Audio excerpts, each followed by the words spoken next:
Good morning students. आज हम पढ़ने वाले हैं addition and subtraction of vector. ठीक है, लास्ट लेक्चर में हमने डिफरेंट टाइप के वेक्टर्स पढ़े थे।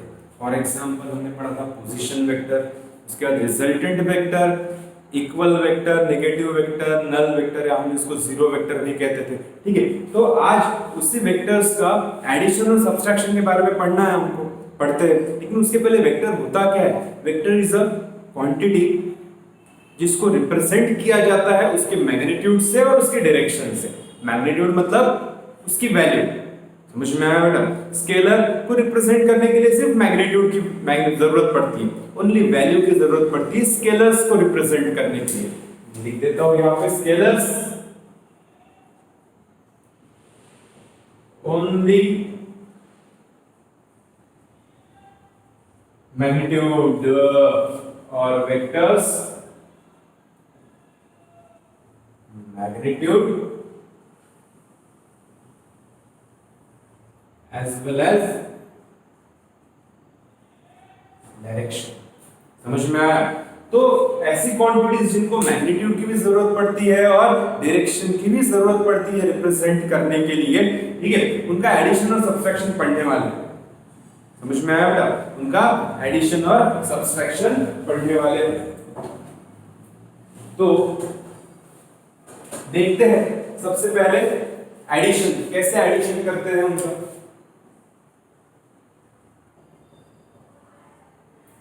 ठीक है, ये एक वेक्टर है जिसको मैं नाम देता हूं वेक्टर ए। वेक्टर को हमेशा ना एरो से रिप्रेजेंट किया जाता है बेटा, किससे? एरो से। जैसे ये है वेक्टर ए, जिसको मैंने एरो अल्फाबेट कैपिटल ए और एरो से रिप्रेजेंट किया है, और जिसकी वैल्यू मैंने लिख दी कितनी? 3। इसकी वैल्यू कितनी है? 3। और डायरेक्शन तो दी है बेटा, देखो इस डायरेक्शन में जा रहा है वो वेक्टर। और दूसरा वेक्टर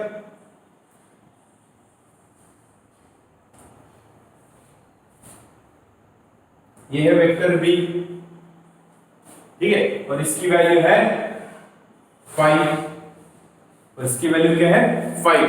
तो इसका रिजल्टेंट क्या मिलेगा? इसका रिजल्टेंट क्या मिलेगा? ध्यान दो, वो छोटा सा एग्जांपल देता हूं मैं आपको। आप ना किसी चीज को धक्का दे रहे हो, ठीक है, आप अगर इस डस्टर को इस डायरेक्शन में धकेल रहे हो और कोई दूसरा है वो भी इस डस्टर को इसी डायरेक्शन में ढकेलेगा या धक्का देगा, तो मुझे बताओ ये जो डस्टर है वो बहुत आगे जाएगा या थोड़ा सा आगे जाएगा? आप दोनों का फोर्स जो है वो ऐड होगा या सब्सट्रैक्ट होगा? ऐड होगा ना बेटा, यस और नो? दोनों का फोर्स ऐड होगा और दोनों के फोर्स ऐड होने से ये डस्टर आगे जाएगा। सेम यहां पे है, दोनों वेक्टर की डायरेक्शन सेम है। दोनों वेक्टर की डायरेक्शन कैसी है? सेम है। तो इसका रिजल्टेंट क्या निकलेगा? इसी डायरेक्शन में इसकी वैल्यू क्या होगी? 3 + 5 = 8। रिजल्टेंट मैंने ऐड क्यों किया बेटा उनको? एडिशन है, मैंने एडिशन लिखा है, एडिशन ऑफ वेक्टर्स में बोल रहा हूं, इसलिए मैंने ऐड किया। क्या? नहीं, मैंने ऐड क्यों किया?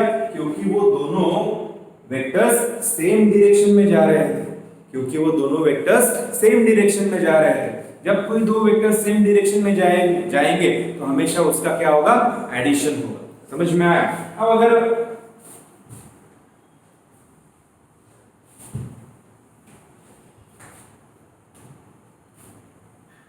ये एक वेक्टर है, ठीक है, वेक्टर ए जिसकी वैल्यू है 3, ठीक है। एक दूसरा वेक्टर है वेक्टर बी, ठीक है, जिसकी वैल्यू कितनी है? 2। समझ में आया? अब मुझे आप बताओ ये दोनों वेक्टर सेम डायरेक्शन में है या अलग अलग डायरेक्शन में? अलग अलग डायरेक्शन में।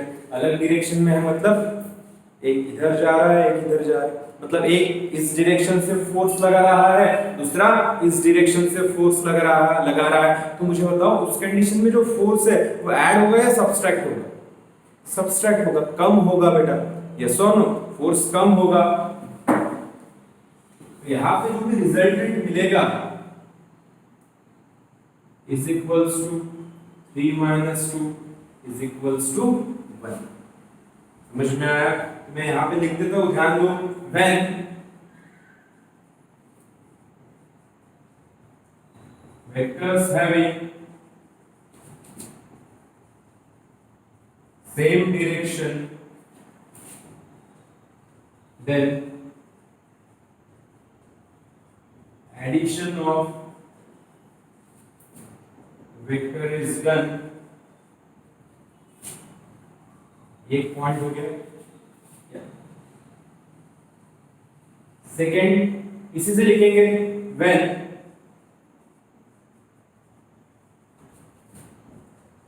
vectors having opposite direction, then subtraction of vector is equal. तो एडिशन और सब्सट्रैक्शन ऑफ वेक्टर में बहुत कुछ नहीं है बेटा, समझ में आया? दो वेक्टर्स अगर सेम डायरेक्शन में जा रहे हैं तो उनका एडिशन होगा, अपोजिट डायरेक्शन में जा रहा है तो सब्सट्रैक्शन होगा। ये तो आपको वेक्टर से ही पता चल जाएगा ना बेटा, हमेशा डायरेक्शन दी रहती है वेक्टर के साथ। ये सो नो, आप वेक्टर को देखोगे अगर सेम डायरेक्शन में जा रहा है तो एडिशन, अपोजिट डायरेक्शन में जा रहा है तो सब्सट्रैक्शन।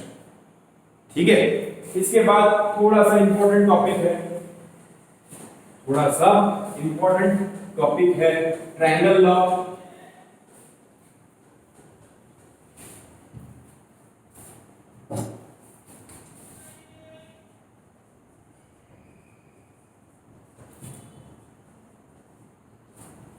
नेक्स्ट टॉपिक कौन सा बेटा? Triangle law. इंपॉर्टेंट है, आप कितने स्टार देना चाहो उसको दे सकते हो। ठीक है, ट्रायंगल लॉ। ट्रायंगल लॉ क्या कहता है? ध्यान दो। When two vectors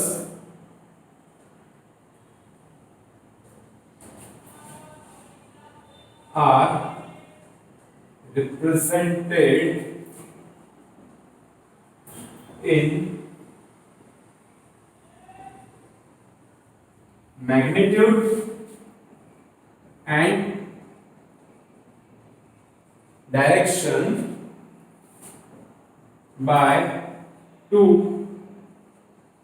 sides of triangle, by two sides of triangle, then resultant of that two vectors is represented in magnitude and direction by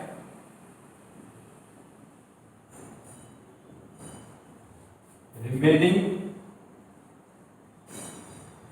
side of triangle। ध्यान दो, law क्या कहता है? when two vectors are represented in magnitude and direction, vector से थोड़ा magnitude direction आएगा। when two vectors are represented in magnitude and direction by two sides of triangle, by two sides of triangle, तो उनका resultant क्या होगा? so or then the resultant of that two vectors is represented। अब जो resultant मिलेगा उसका भी magnitude होगा, उसका भी डायरेक्शन होगा, इसीलिए then resultant of that two vectors is represented in magnitude and direction by remaining side of triangle, by remaining side of triangle। ध्यान दो, ये जो कुछ भी मैंने लिखा है ये डायग्राम से ना बहुत जल्दी पता चल जाएगा, डायग्राम से बहुत जल्दी पता चल जाएगा और समझ में भी आएगा। चलो ध्यान दो, तो मैंने दो वेक्टर्स बनाए, एक वेक्टर जिसको मैंने नाम दिया वेक्टर ए, ठीक है, और यही से बनाया मैंने दूसरा वेक्टर, वेक्टर बी। एरो ध्यान में रखना, मैं एरो किस तरीके से बना रहा हूं, समझ में आया? अगर आप इस दोनों एरो को देखोगे तो ये एक दूसरे से कनेक्टेड ही है, समझ में आया? यस और नो? अगर ऐसा है when two vectors are represented in magnitude and direction by two sides of triangle, then resultant of these two vectors is represented in magnitude and direction by remaining side of triangle. remaining side मतलब ये यहां से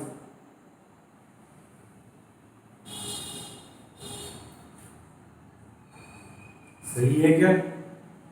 ये सोन बहुत simple सी चीज है बेटा।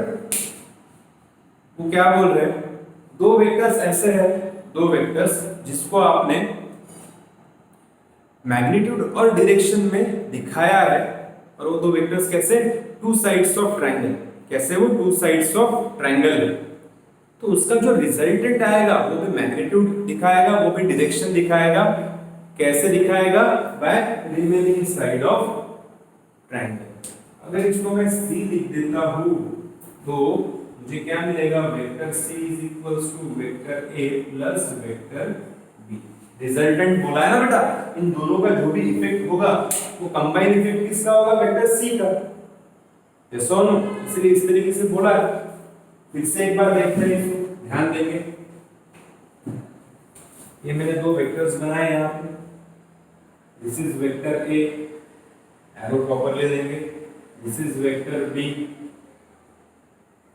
ठीक है। तो इसका जो थर्ड वेक्टर रहेगा वो यहां से निकलेगा और यहां पे जाएगा, वेक्टर C। तो vector C is equals to vector A plus vector.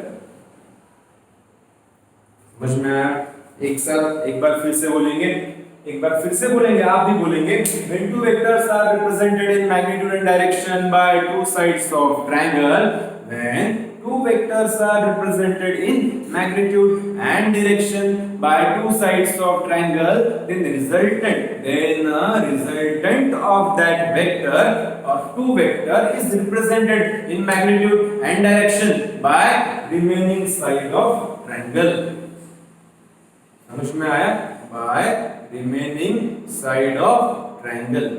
ये रिमेनिंग साइड ऑफ ट्रायंगल। अब इसमें इंपॉर्टेंट है एरो। एरो कौन से डायरेक्शन में जा रहे हैं? ध्यान दो, ये एक एरो इधर जा रहा है, यहीं से एरो निकला, ये इधर जा रहा है। आप अगर इसको इस तरीके से बनाओगे,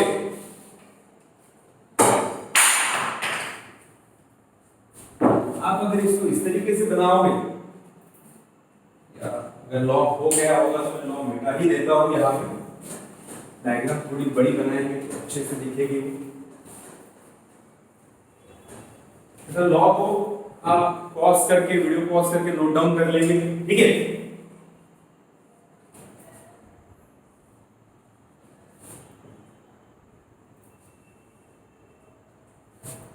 vector A, vector B and vector C।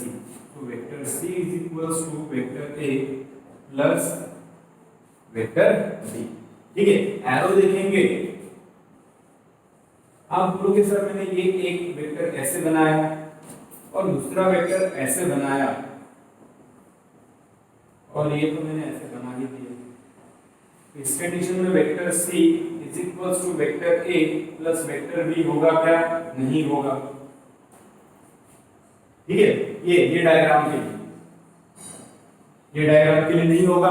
क्यों नहीं होगा? क्योंकि एरो की डायरेक्शन देखो बेटा, ये वेक्टर इधर जा रहा है, ठीक है। तो अकॉर्डिंग टू ट्रायंगल लॉ दूसरा वेक्टर यहां से निकलते हुए ऊपर जाना चाहिए था, यहां से ऊपर, जैसे यहां से जा रहे हैं तो यहां से निकल के ऊपर जा रहा है, एरो इधर है। लेकिन ये तो दूसरा वेक्टर यहां पे आ रहा है ना, दूसरा वेक्टर यहां पे आ रहा है। तो आप इसको ट्रायंगल लॉ कहेंगे क्या? नहीं। समझ में आया? तो ये गलत हो जाएगा। तो इसको पढ़ेंगे बेटा अच्छे से, ट्रायंगल लॉ को, ठीक है। एक बार फिर से लॉ पढ़ेंगे, ट्रायंगल लॉ क्या होता है। तो if two vectors are represented in magnitude and direction by two sides of triangle, then the resultant of the two vectors is represented in magnitude and direction by the remaining side of triangle। समझ में आया बेटा? Easy है, ठीक है। ये होने के बाद, ये पढ़ने के बाद, ठीक है, नेक्स्ट लेक्चर में हमको पढ़ना है इसकी कुछ प्रॉपर्टीज और एग्जांपल्स। जैसे ट्रायंगल लॉ को एसोसिएटिव भी कहते हैं और ट्रायंगल लॉ को कम्यूटेटिव भी कहते हैं। तो इसका क्या मतलब होता है, कम्यूटेटिव भी है और एसोसिएटिव भी है, ठीक है, और इसके कुछ एग्जांपल्स पढ़ेंगे। समझ में आया? तो नेक्स्ट लेक्चर में आने से पहले इसको आप अच्छे से, ठीक है बेटा, थैंक यू।